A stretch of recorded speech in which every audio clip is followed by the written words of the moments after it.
হযরত আজরাইল আলাইহিস সালাতু ওয়াস সালাম কর্তৃক মুসা আলাইহিস সালাতু ওয়াস সালামের জান কবজ করা। তো নির্দিষ্ট সময়ে আল্লাহ তাআলার পক্ষ থেকে হযরত আজরাইল আলাইহিস সালাতু ওয়াস সালাম হযরত মুসা আলাইহিস সালাতু ওয়াস সালামের জান কবজ করতে গিয়েছিলেন। যাওয়ার পরে তিনি অনুমতি চাইলেন এবং বললেন, আপনি কেন আসছেন? আজরাইল আলাইহিস সালাতু ওয়াস সালাম বললেন, আমি আপনার প্রাণ কবজ করার জন্য আসছি। এই কথা শোনার পর আচ্ছা মতন এক মারলেন থাপ্পড়, সাথে সাথে আজরাইলের এক চোখ হয়ে গেল কানা।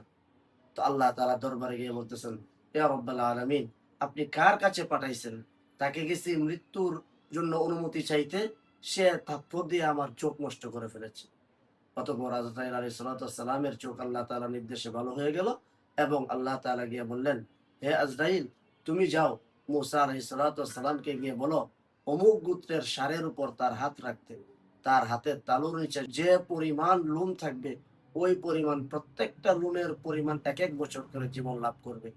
যখন এই পয়গাম নিয়ে মুসা আলাইহিস সালাতু ওয়াস সালামের কাছে আসলেন, এরপর এই কথা শোনার পর তিনি বললেন, তারপরে কি হবে?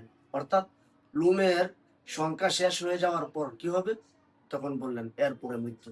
তখন মুসা আলাইহিস সালাতু ওয়াস সালাম বললেন, তাহলে আর দরকার নেই, আমার মৃত্যু এখনই দিয়ে দিন।